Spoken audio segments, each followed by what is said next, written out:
kami sa bilihan ng pagkain. How much? Ayan, oh, oh, ang sarap nito.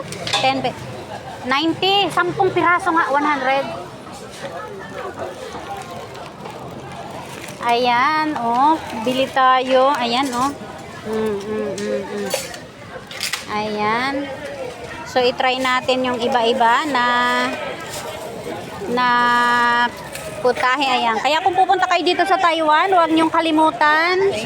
Huwag niyong kalimutan na bumili ng mga ganito. 1, 2, 3, 4, 5, 6. Ayan.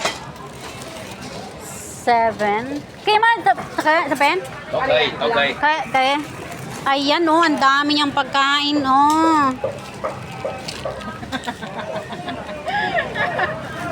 1, 2, 3, 4, 5,